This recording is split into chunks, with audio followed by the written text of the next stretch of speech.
Hey guys, Future Aquila here. This is going to be a little over an hour long, so if you want the short version, I'm going to link that video in the description.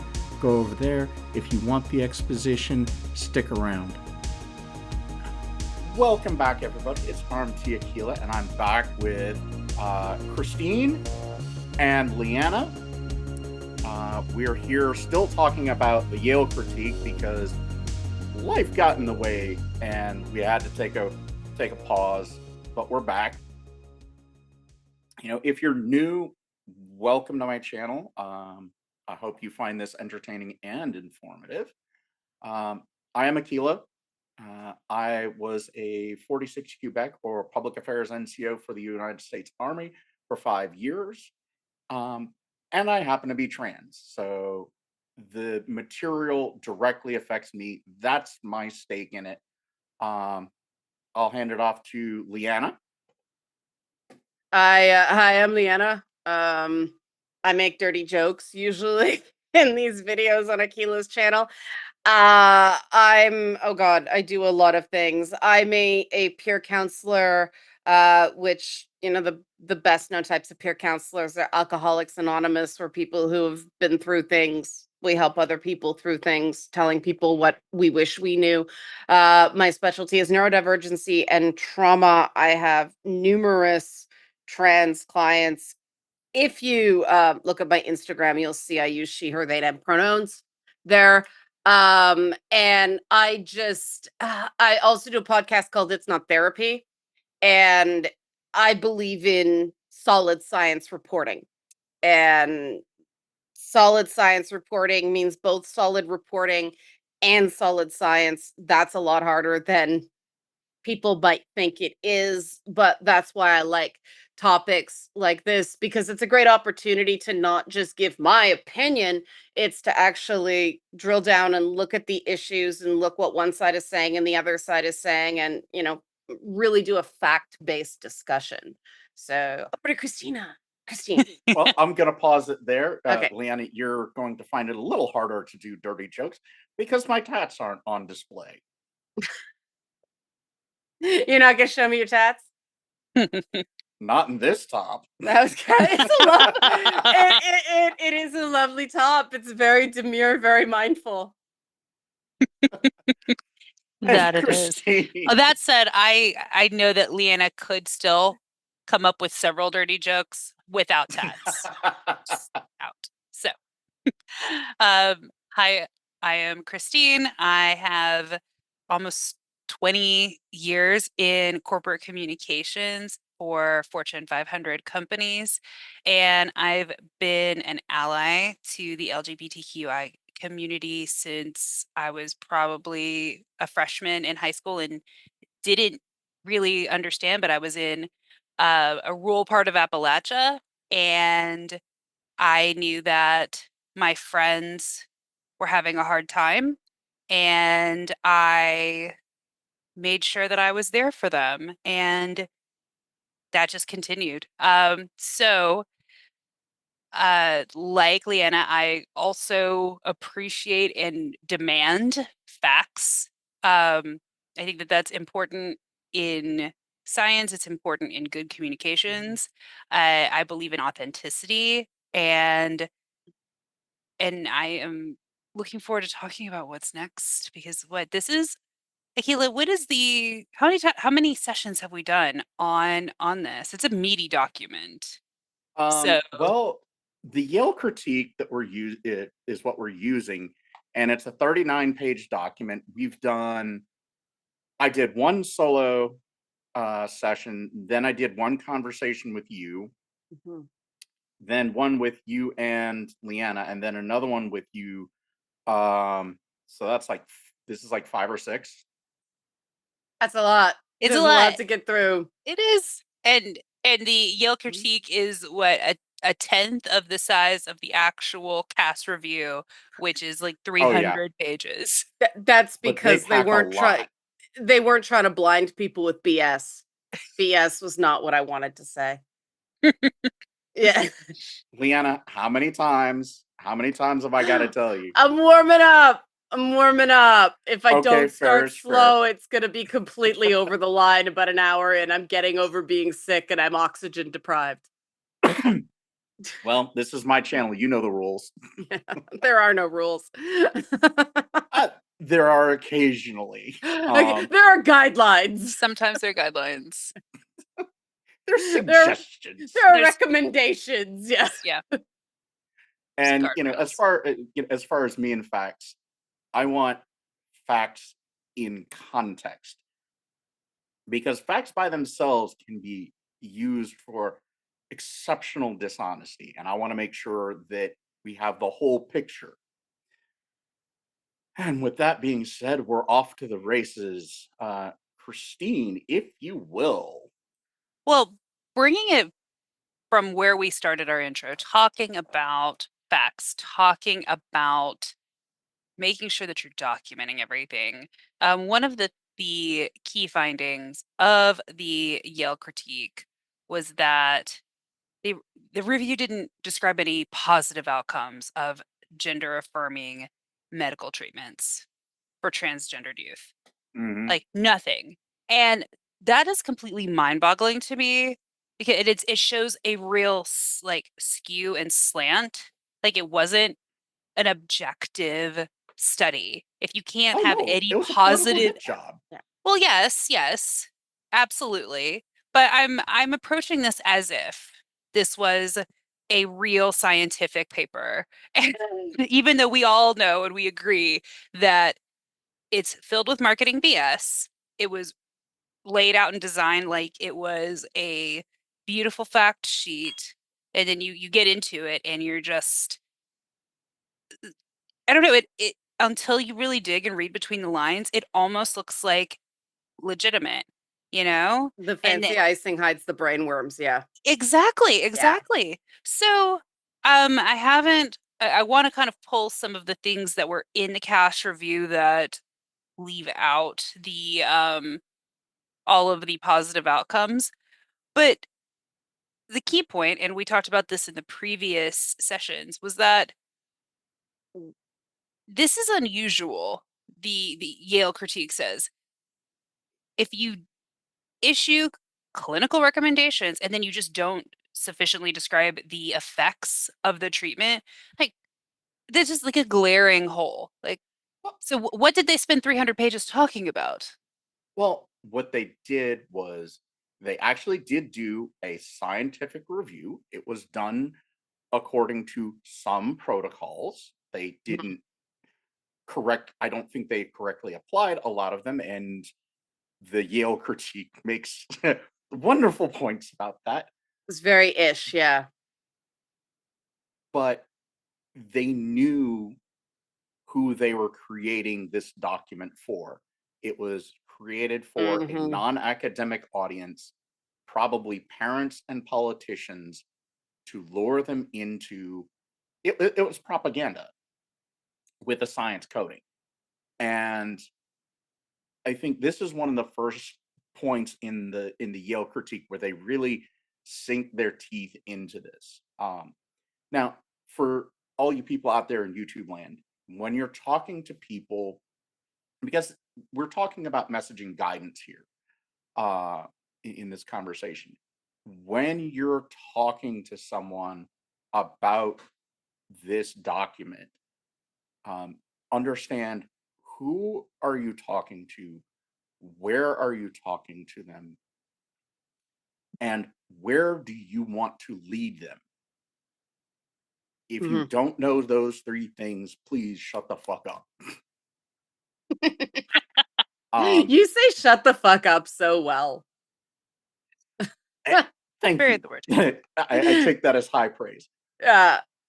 But the reason why I say it that bluntly is if you fuck around and find out, trying to muscle someone into your point of view, you're going to make enemies for trans people.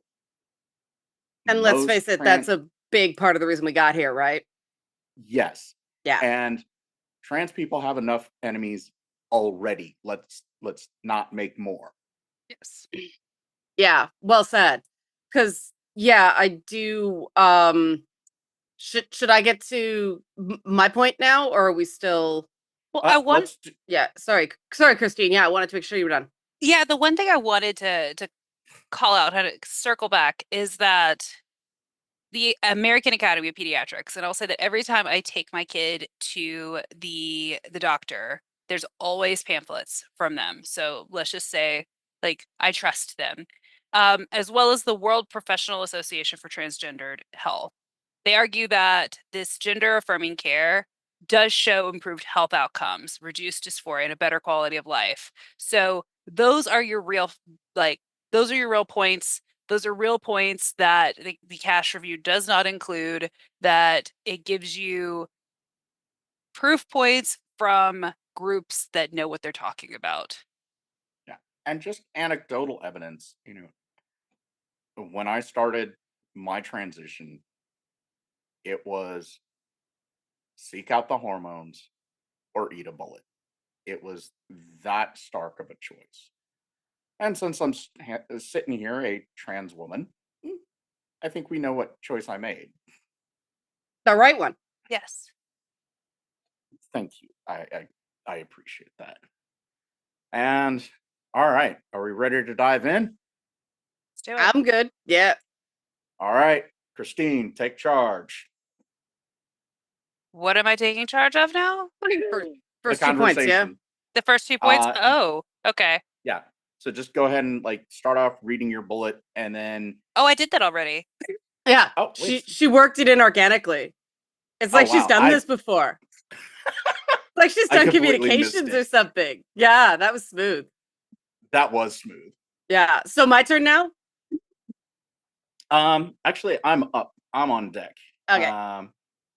So the balance of benefits and harms. The review does not consider the harms of not offering gender affirming medical care to a young person with gender dysphoria. The most concrete and tangible effect of not providing treatment is the development of permanent physical characteristics that do not align with a person's gender. These include voice deepening, hair growth, breast tissue development, final height, and body habitus. The review ignores the significant psychological pain suffered by adolescents with gender dysphoria, for whom these permanent physical changes are highly distressing. The review also ignores the consequences for teens who, left untreated, must present to the world a physical appearance that is at odds with their own identity. In adulthood, these physical effects can be ameliorated to some degree with costly and invasive treatments such as surgery, hair removal, and speech therapy. These treatments do not erase the intervening years of psychological distress. The review also selectively identifies the purported harms of treatment while failing to engage with the harms of no treatment. Okay, so I lived this bullet, which is one of the reasons why I chose it. Yeah, when I knew I wasn't a boy when I was 6 years old, and just so you people out in YouTube land don't think that or think that I was somehow influenced by the internet. When I was 6, it was 1981. And I wasn't living in the United States. I was living in Mogadishu, Somalia with my family because dad was on assignment there. My parents, cisgender, heterosexual, uh, Roman Catholic. My brother, cisgender, heterosexual, Roman Catholic. If it was environment, if it was influence, I should have churned out cisgender, heterosexual, Catholic. I'm none of the above. And when puberty kicked off in 1986, that's when, you know, being ill at ease in the social identity turned into an absolute horror show that I'm still I'm still fighting my way out of. And yeah, it's it is nightmarish to an unbelievable degree to have no control over your body that you don't feel like is yours, and everyone around you tells you to suck it up and deal. Back then, I didn't even know what was happening. I mean, I knew I was in puberty, but I didn't know what gender dysphoria was because I I didn't have the language. I wouldn't have an idea of what was wrong with me until 1993, and I wouldn't have the courage to ask for what I needed until 1995.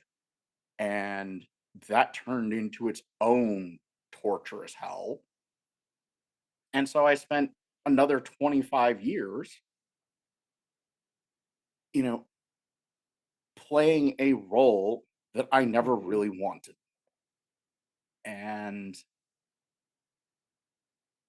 kids these days have it lucky, and I am fucking thrilled about it.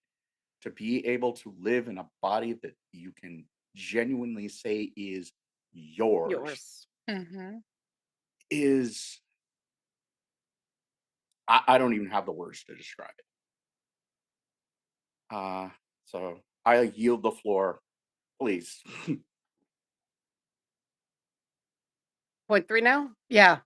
uh, Yeah. I, Yeah. I was expecting like Oh, we go. commentary from. I think that says it, right? Because they, this whole propaganda campaign is Mhm. all about, well, we have to be sure. And we're sure this teen or child is suffering. They're in anguish, right? And I don't want to take too much from point three, but we're sure that other interventions haven't worked. We're sure that doing nothing results in suicidality. We Mhm. know that. Mhm. And the longer that sort of torture goes on, the harder it is to treat. And the the CAS report, I almost don't want to reference this document too much because it is so purpose built. Mhm. But yeah, it ignored anything that it was clearly designed by somebody who came in with a pre-existing bias and went, I'm going to prove that bias and just ignore anything that doesn't jive with it.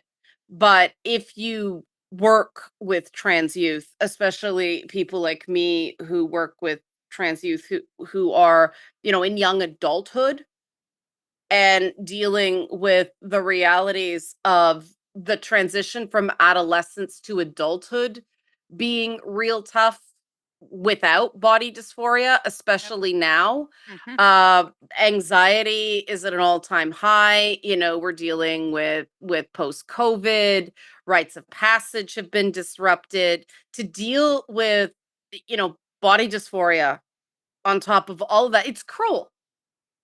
And the cast report, I will claim, is a cruel document. It is just pages and pages and pages of what's happening to you is not real. And that's my primary issue with it. Yeah, yeah, and the funny thing is that if you transition later in life, you still hit that teenage phase because you're dealing with changes of fundamental emotional realities, Mhm. and it's awkward as fuck. And when you're old, holy shit, you can't play it off like, oh, hey, I'm still learning this shit. You gotta fake the funk. And that adds a whole new layer of energy expenditure and difficulty in navigating something that's already a shit show. Yeah, forcing somebody to go through puberty twice, again, it's cruel. Truly. Yeah. Christine, anything to add? I think that I mean we've covered a lot of the things that top of mind. Like puberty sucks for everyone. Puberty sucks even more if you have to go through all of the big feelings, all of the body changes in a body you don't even want. In a like I mean, I just have to assume because I mean it was hell for me. Like I was a complete asshole to my mother, for instance, you know? Like everything was big emotions, everything was um like sad and I have to like get away from it all and so I had that. And I couldn't imagine adding on that additional like I shouldn't even be a woman, for instance. Like Yeah, but that, yeah, it breaks me. yeah, it's also though that people who the second puberty thing is real. It's something that is Mm, only beginning to be talked about with transition, and it Mhm. is really, really hard. Keela, not telling you your business, but having seen multiple people go through it, it is really hard to have all that hormonal changes going on when you present as a full adult who's supposed to be beyond that. It's it's so not fair. And every trans person I know who has done hormone therapy has gone through it. Some people it was only 6 months, some people it was 2 years, but woo, at this point, when it starts kicking in, we're like, yep, there we go. Expected. But if you're not aware, you think the person's lost their mind. Mhm. You know, having going through this, the silver lining is I have a newfound empathy, and is it empathy or sympathy? Do you feel the All of feeling? it. Oh yeah, I have a new and profound respect for teenage girls. Holy shit! Because now you've been one. I'm a Yeah. 49-year-old teenage girl with combat experience. Act accordingly. So I want to say, and I know that the purpose of this isn't to make recommendations, but I can't help but have this conversation and go, okay, so if we were talking to a young trans child, like adolescent's a better word, um, would we, of course, recommend for them to explore their options, explore the hormone therapy so that they only have to go through it once when it's expected, like when puberty is expected. I think I that's would, actually sorry, go ahead, Akil. I was going to say this is a great segue into point three. if I was giving recommendations to the parent of a trans adolescent, number one, before anything else, establish trust. Establish that you are there to be an advisor and a cheerleader. I cannot stress enough how much the support structure uh, is critical. And let the child take point on this one. Give them feedback based on your understanding of the world, and say, you're in control. I'm here to help you make the best decision for you. And the child will surprise you with how much they ask questions, Mhm. how much they actually trust your advice, Mhm. and hear when you point out real danger, because they want this to work. They want to be happy. Mhm. and you're helping them to be happy. And as long as you put your faith in your child and your child puts faith in you, you're much better off. And like I said, that speaks directly to point 3 of the CAS report. Sorry, the Yale critique of the CAS report. Should we get into that? Let's do it.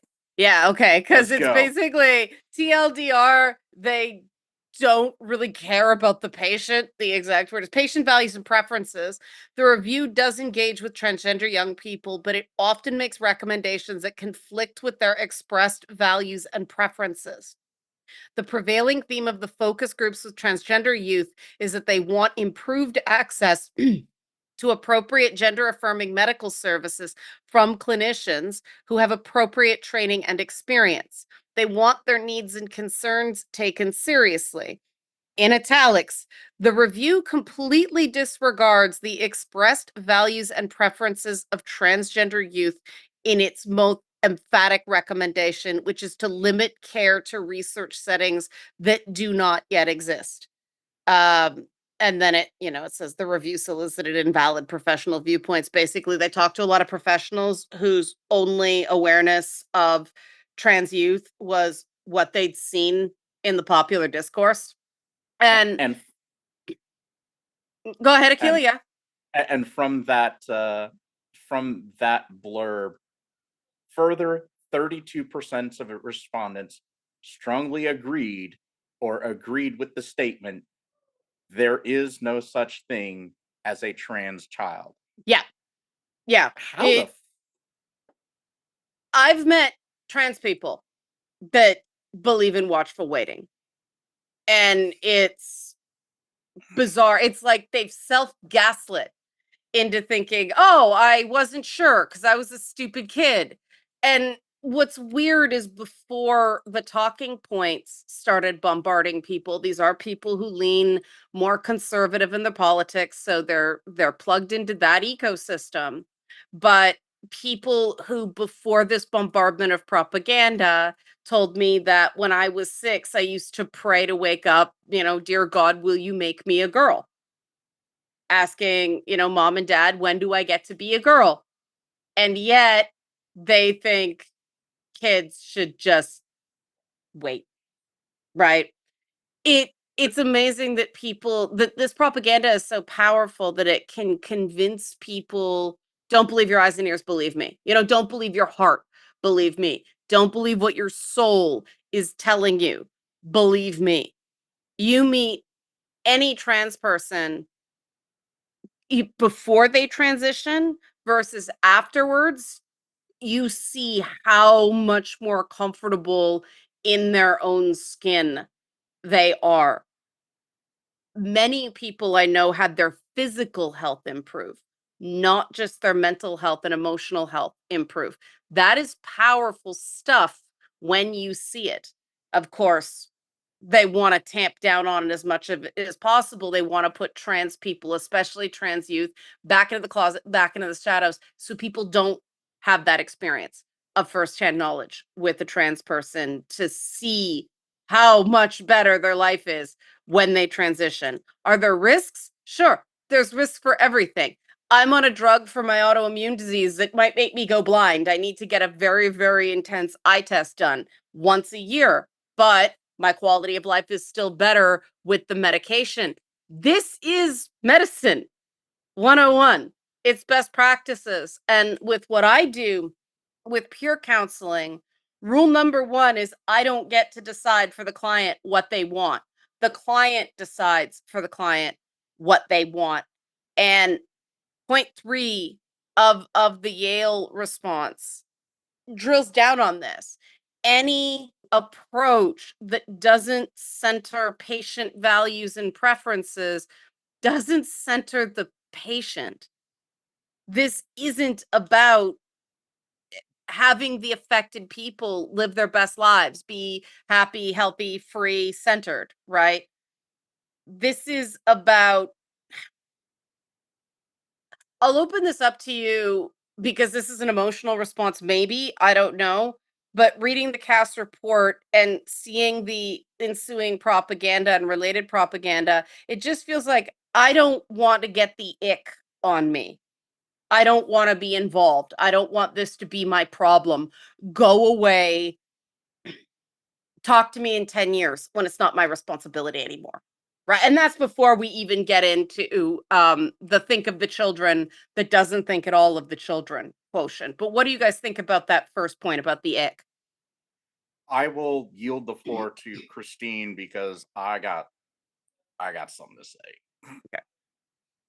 It as I was listening to you talk, Leanna, what I was really, really thinking about was this idea of it's this and reproductive rights where everyone just needs to get into your medical space. No one's Hmm. telling you or telling me, Leanna, like what we need to be doing about our autoimmune, for instance. Like, take your medicine. That's great. I mean, that's It's fair. actually it's actually interesting because I had some issues because it's Plaquenil, which is hydroxychloroquine, which is that one that allegedly cured COVID, right? Ah, It doesn't cure COVID. And so I would get during COVID, it was, why are you taking this medication? I mean, the correct answer is none of your business, but I knew why they were asking, which is this teeny little glimpse into the state and various community structures having a say in my healthcare. It Mm, was uncomfortable and demeaning, and it is impossible to not feel like you're doing something wrong. And the same things happen to people who are on Adderall for ADHD, any yep. of these controlled substances, getting a prescription refilled right now. It's I'd say it's like buying a gun, but that's hyperbolic, but you get the idea, right? Like, it's like you can't get refills in advance any more than a certain time of year, a certain number of times a year, and you can only get it like a week in advance. And then there are drug shortages, meaning people can't prepare, and yet they get lectured at the pharmacy when they run out Mhm. about, watching your refills. You can't. You can't do it on your schedule. You have to do it on the schedule that, various governments dictate for you. And it makes you feel more like a science experiment than a person. Sorry to mm, interrupt. It No, just, yeah, no, I yeah. think that that's an interesting, like, I thought of and discarded several like Okay. thoughts because I was like, oh, we could talk about Ozempic. I'm like, nope, nope, we're not going down that. We're gonna stay where we're at because very short. It's the same thing with Ozempic. People who actually need that for their diabetes can't get it because people just want to be thin. Um, but to circle back to what this whole idea of like healthcare providers having coming in with their own biases and then Hmm. which we see across the board, but and it's at no point when you see doctor after specialist about most general health concerns do they look at you and go, I don't believe that your joints, they don't exist. I believe that you have pain in them. I don't think it's the pain you think it is. That's as bad as it's getting. No one is invalidating me as a person as the statement as there's no such thing as a trans child. Like that is not um patient centered, that is not empathetic, that is not do no harm, that is anyway. It's also just stupid, right? I mean, if you want to talk about social construction and all that stuff, you could say there's no such thing as any identity category, add child, right? And a lot of people will believe that. Yeah, well, because it's convenient, right? It gets them the result they already want, and it sounds good-ish. I think there is a bit of a brain itch when people engage in this stuff because they get very, very practiced in their stump speech when you get into this territory. I notice that the language between people I've talked to about this stuff is eerily similar, and that means common source. mhm. Right. heavily indoctrinated common source. Yes. Yeah. Akila, I know you want to get into this. And I'm trying Go to ahead. So the common source idea, I'm going to take off that for just 1 second because I think it's relevant. I was having a conversation with a boomer in my life. We'll just say that. A boomer. A boomer in my life. We love you, boomers. And Sometimes. No, we don't like them sometimes, but we always love them. yeah, yes. There was a lot of things, and one is this a person in their lives had determined, like, there was a lot of gender identity fluctuation they were going through in their teenage years, and everyone else was having a hard time with their pronouns. So it's not they were I don't know exactly where the teen has landed, Mhm. but safe to say they're using they them pronouns. No one else is using they them pronouns for this child. And so there's that. So we start the conversation that way, and then they're talking about how they feel like they have to watch over their grandchild whenever the grandchild goes to the bathroom because they're worried. And Leanna, you already know where this is going, I think, because you're making a Okay. face. Yeah. Because I was like, well, I think that the child is old enough, your grandchild's old enough to go to the bathroom by themselves. They should really learn how to do this. And Mhm. they're like, well, I just don't feel comfortable with them going without an adult in there, because what if there's a trans person in the bathroom who tries to molest my grandchild? And I looked at them and I was like, what the fuck are you talking about? What bathrooms are you hanging out in? I was like, what is this? The problem is, I've heard this before. There is Yeah. some hymnal that they all read from that has this exact passage that they're reading in North Carolina. They're reading it in Tennessee. They're reading it in Georgia. It's this, Yeah. and it's like, I knew it was coming, and I just looked at this person. I was like, what? They've What? been hanging out in too many church bathrooms, right? Like maybe they're Church confusing the bathrooms seem to be where confessional. bad things happen. Yes. Yeah. Like maybe they're confusing the confessional for a bathroom. I don't know. But yeah, Yeah. unless they were hanging out in the Castro district in the 70s and frequenting glory holes, I don't know what bathroom that is. Yeah. You Yeah. should feel safe as a person going to a bathroom, and whatever shared source of truth that many people have, people who believe that trans children don't exist, people who believe that trans individuals are Yeah. assaulting people in bathrooms. It feels like it's the same weird source of shared knowledge, and I need to find that source of knowledge and burn it down. Well, it's the Joe Rogan method, right? My friend's wife, who's turns out it wasn't that, turns out the friend is Facebook. The friend's wife is Facebook, right? If it's a boomer, the brainworms came from Facebook. Mhm. Yeah. I I know a lot of trans people, probably more than most, This maybe makes except for sense. you, Leanna. And Yeah, every I trans know way person, more than my share. It's interesting. every trans person I know, every non-binary person that I know wants to do exactly 3 things in the bathroom. Do their business, Yeah. wash their hands, and get the Get fuck out. out. Yeah.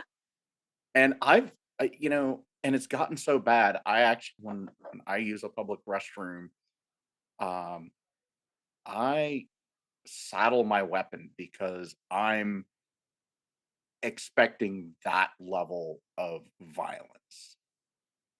Isn't it good Like, that you're peeing sitting down though?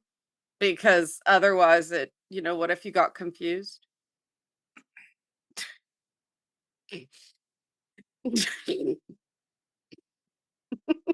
give me a second to reset.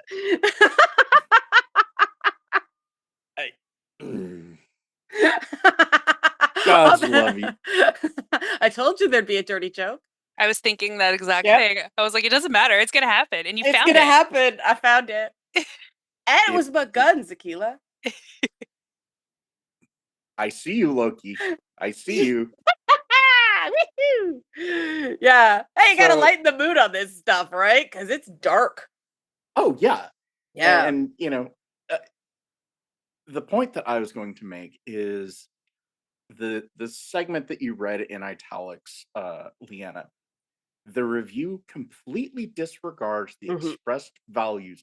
This is opining from the people that wrote the cast or the Yale Critique. Yeah. And it's like 8 doctors and a lawyer, and all of the doctors are experts in rendering Mhm. care to transgender youth. Mhm. These motherfuckers know what they're talking about, Yeah. and they're opining that the completely disregards the expressed values and preferences of transgender youth, i.e., their patients, Yeah. Mhm. in the most emphatic recommendations, which is counter to their the good of the patient, which is Mhm. to limit care to research settings that do not yet exist. And that last part, research settings that Yeah. do not yet exist, that is the cruelty. They're going And to string them along and string them along to maybe get into a study that they're going to try and set up as a double blind. So it's a roll of the dice, roll 1d20 with disadvantage. yeah. And it's worse than that. With youth, no one likes doing science experiments on kids for It's on, and obvious reasons, right? I mean, it's likely not going to happen. oh no, the research studies on trans kids, no, Yeah. it can't happen. It's against ethics. Yeah.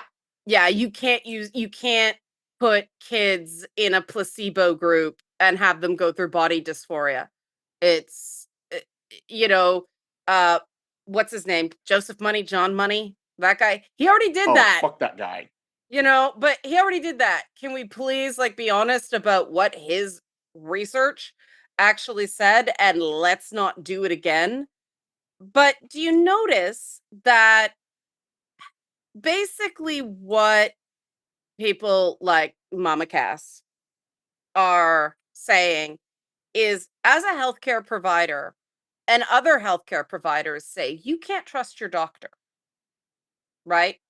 What is the evidence that you can't trust your doctor? The opinions of other doctors. Inherent contradiction explode. This is the stuff I look for as a science reporter, right? The one If one is true, the other cannot be. Are doctors trustworthy? If they are, then let the doctor treat the damn kid. If they're Yes. not, then if doctors as a class are not trustworthy, then the doctors that they use for this report are no more trustworthy. They don't know what they're talking about either. You see the problem? Oh, absolutely. Yeah. And, I hate doing this. I really, really, really, really hate doing this. But I have to let the doctors be human. And humans are susceptible to manipulation, Yep. to being incorrect, being out and out wrong. They're susceptible to lying as much as they are telling the truth. And When because of that, this is the kind of document that gets out into the wild. And then people like us have to decipher the rebuttal, which is definitely aimed at academic and legal audiences, and translate it to shit the average person can say in a conversation, right. Yeah. which is the And next phase. yeah, which is why that whole point about, can you trust doctors or can't you? I mean, if I brought my child who was experiencing gender dysphoria, and I would definitely be asking that doctor if they believed that trans children existed. And if they said, I don't know, then I would find another doctor, even if they Yeah. had been seeing my child since newborn, since they were a newborn. They So, would not be seeing the child anymore. right. And this is where I think that what actually happens in gender affirming care matters, and the people that want you to believe the Cass report don't want us talking about what actually happens in gender affirming care, especially with kids and teens, right? They want you to believe that they're just doing bottom surgery on 12-year-olds. And But that's the same argument. And I hate to go back to this whole like, Mhm. it's very similar to abortion. Well, it's Oh, they're we're eating the only dogs, they're eating the cats, yeah, exactly. It's right? like, oh, well, you're only performing abortions on like, 8-month pregnancies or whatever. And you're like, no one does that. Who does that? and Well, Sorry. people who judge only in very severe circumstances. Like, this is the problem, right? No one does that is not a literal statement. That's true. And the propagandists wait for someone to say that mostly true statement and go, aha, here's the one thing. And so we have to be real careful not to step on that trap, Fair. Yeah. because yeah, there are very rare circumstances like the former head of mermaids, her daughter, that it was severe dysphoria. It was an intense risk of self-harm, and that's why they took, a step that no parent who isn't like a Munchausen's by proxy case wants to put their kid through any surgery, especially major surgery Mm-hmm. like that. But sometimes, the edge cases exist, the outliers exist, and that's why you can't have a one size fits all approach to any medicine. No. It's got to No. be the doctor making the call. I mean, talking about myself again, they didn't have a clear diagnosis of the autoimmune condition I have. It's a very, very rare one. It's called mixed connective tissue disease.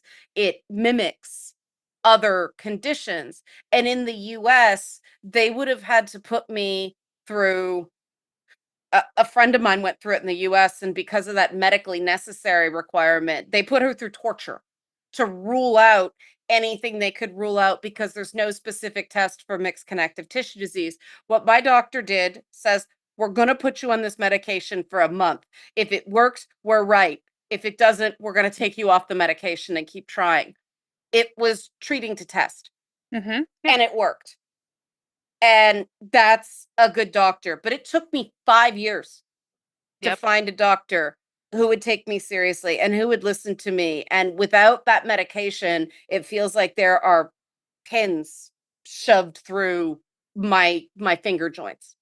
Um, and that's the thing. You need a doctor, because humans are not machines. It's No. not like the MacBook that you can take to the Genius Bar and go, what's wrong with it? And there's only like 3 different configurations of that particular MacBook. Humans are complex critters. Mm-hmm.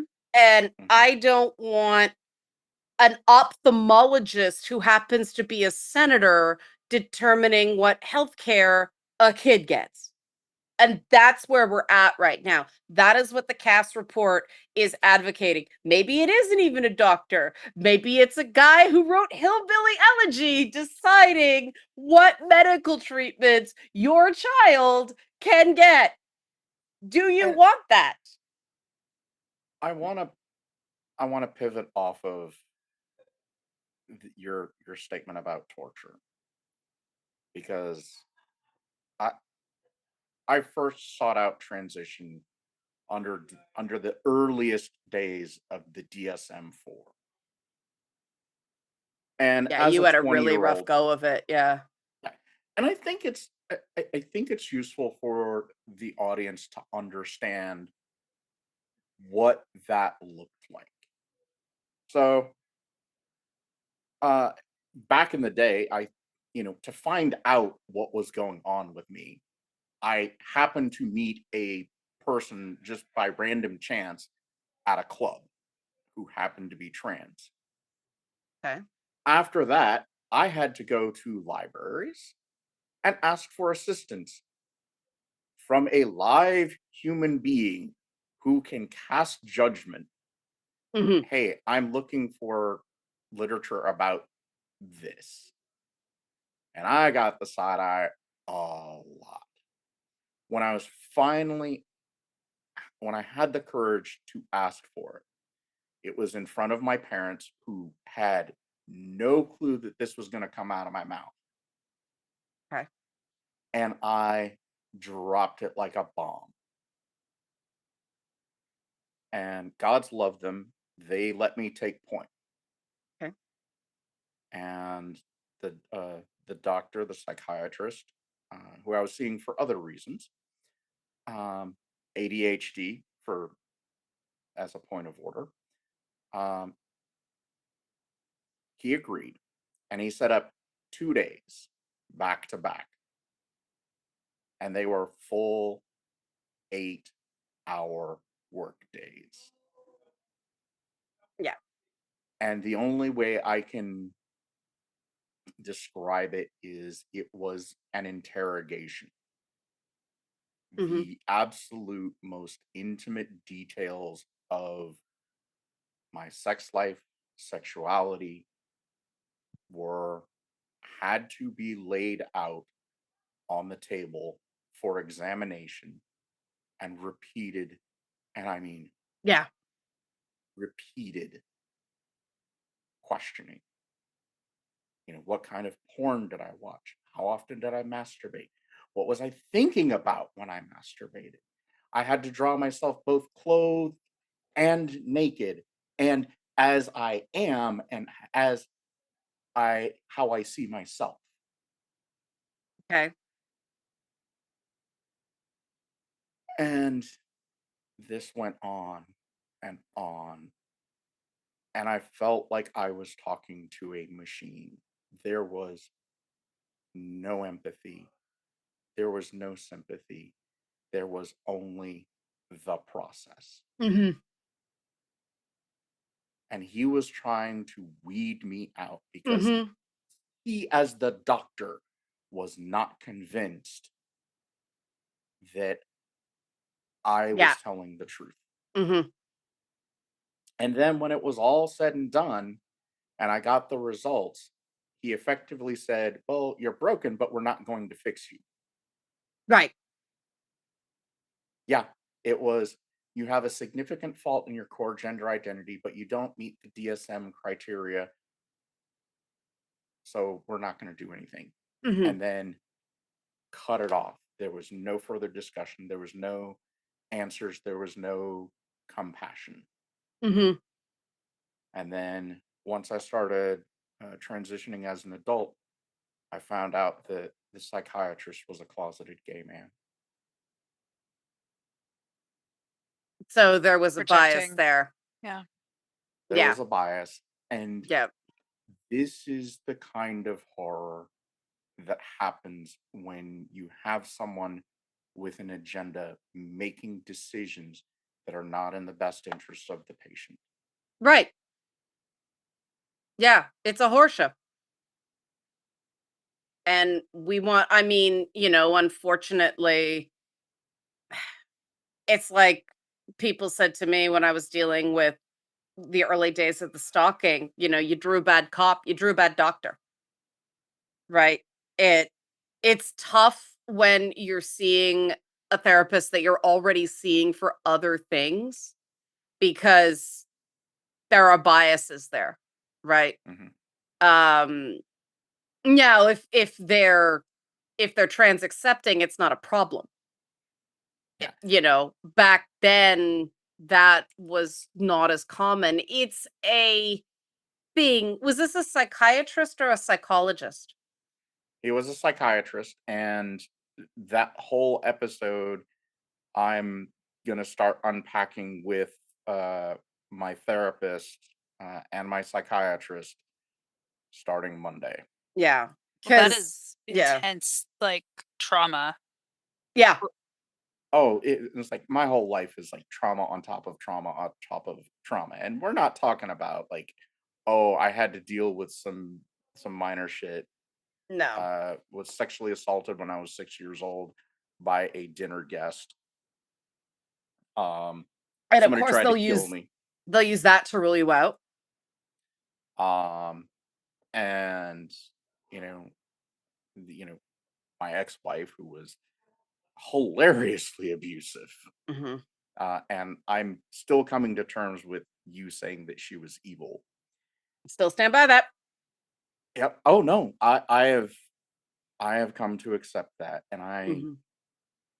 I dearly hope that my mother-in-law is watching this because she added to the shit pile. Oh. Yep, her and my youngest brother-in-law, and I will absolutely never forgive them.